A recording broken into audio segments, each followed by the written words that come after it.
Yo odio a Israel. Ella viola constantemente la ley internacional. ¿De qué estás hablando? Israel impide que millones de refugiados palestinos regresen a sus casas en Palestina. Dejemos las cosas claras. Existen unos miles de refugiados y no son millones, y ellos no regresarán hasta que los palestinos no abandonen el terrorismo y los ataques asesinos.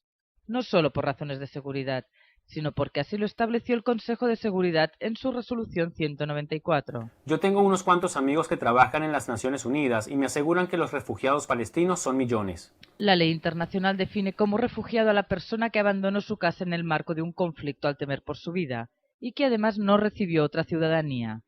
Las Naciones Unidas crearon un nuevo y especial estatus para los refugiados palestinos.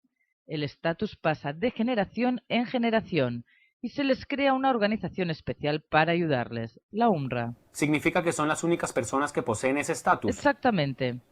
Todos los refugiados de cientos de países son clasificados de la misma forma y son protegidos por una sola agencia de ayuda humanitaria, la ACNUR. La ONU ha modificado la definición de refugiados solamente para los palestinos para que la UNRWA mantenga una extensa red de ayudas para todos los descendientes de los palestinos, solamente para ellos. Son refugiados deluxe. Eso no significa que la definición de refugiados haya cambiado, sigue siendo la misma, por lo que hablamos de unos pocos miles de personas. Mis amigos no me dijeron eso. Ellos me dijeron que Israel había sido sancionada por las Naciones Unidas, mucho más que ningún otro país en el mundo. Lo que dices es cierto. Israel ha sido el país más condenado, más que la suma de todos los países del mundo juntos. Estoy sorprendido que estás admitiendo eso. Tú sueles defender a Israel. No, yo solamente soy honesto y digo la verdad. Intento analizar tus argumentos, pero me baso solamente en verdades. ¿Y entonces qué otra razón puede haber para explicar el hecho que Israel es considerado un estado terrible? ¿Tú realmente crees que un pequeño país con 7 millones de habitantes ha cometido más crímenes que el mundo y sus 6 billones? Lo has admitido tú hace un rato. Me has confirmado que Israel ha sido censurada por la ONU mucho más que todo el resto del mundo junto. Lo que me faltó agregarte es que esa es la consecuencia de una orquestada política destinada a demonizar en todo foro internacional a Israel, mientras se ocultan y callan todas las atrocidades del mundo. Ajá, ahora veo que te vuelves a posicionar como la abogada de Israel. Aquí te ofrezco algunos datos y te pido que decidas. ¿Tú conoces el caso de la flotilla de Gaza? Sí, los 9 activistas pacifistas asesinados cuando intentaban llegar a Gaza para entregar ayuda humanitaria. Muy bien. 6 barcos intentaron romper el bloqueo legal a Gaza, bloqueo destinado a evitar que sigan entrando armas para los terroristas del Hamas, grupo que sigue disparando cohetes contra Israel a pesar que los militares y civiles israelíes habían abandonado la franja de Gaza hacía ya 5 años. 5 barcos fueron escoltados sin incidentes. Personas de la sexta barca atacaron a los soldados israelíes y en combate fueron abatidos. La ONU condenó a Israel y exigió una investigación inmediata. Pues hizo bien la ONU. ¿A ti no te sorprende que países como Siria hayan asesinado a 25.000 de sus ciudadanos en 1982 y nadie haya dicho nada en la ONU?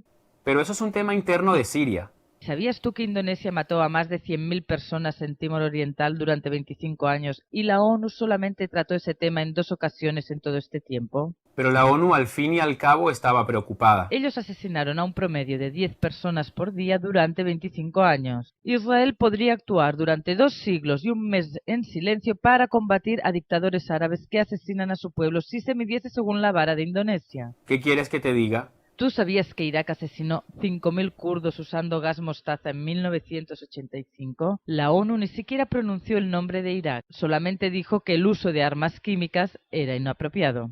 ¿Qué quieres que te diga? La ONU no critica a Irán por armas y entregas a grupos terroristas. La misma ONU es la que no condena ni actúa para terminar las masacres en Chechenia ni los abusos en China. Muchos países en el mundo actúan muy mal, pero por eso tenemos que permitir que Israel lo haga, ¿verdad? La ONU denunció 9 veces a Israel desde que el primer ministro de ese país decidió visitar el Monte del Templo, que es el lugar más sagrado para el judaísmo. El Consejo de Derechos Humanos de la ONU condenó 30 veces a Israel, pero nunca a Sudán, que ayuda y entrena a terroristas. ¿Eso no te llama la atención? La visita esa del primer ministro fue una provocación. ¿Una provocación? ¿Hablas en serio? Visitar un lugar santo. He aquí una comparación. En 2008, Estados Unidos mató a 37 personas durante una boda en Afganistán. ¿Eso fue criticado por la ONU? La ONU exigió una investigación liderada por un representante de la ONU. ¿Alguno de los países envían representantes a la ONU para explicar sus acciones? No, en absoluto. Y tengo peores noticias. Las fuerzas de Estados Unidos mataron hasta a la novia en una boda en Irak, y eso no provocó ninguna condena. El gobierno de Estados Unidos pidió disculpas y chao. El gobierno de Assad en Siria o Gaddafi en Libia masacró a sus ciudadanos y nada. Bueno, el gobierno de Estados Unidos pidió disculpas. El de Israel sigue como si nada, muy convencido de que tiene razón. El gobierno israelí pidió disculpas por los civiles que murieron en la guerra de Gaza. Eso no conformó a nadie. Entiendo tu punto. No estoy aún muy segura si es que la opinión pública moldea la política demonizadora de la ONU o es la ONU la que moldea la imagen demonizada de Israel.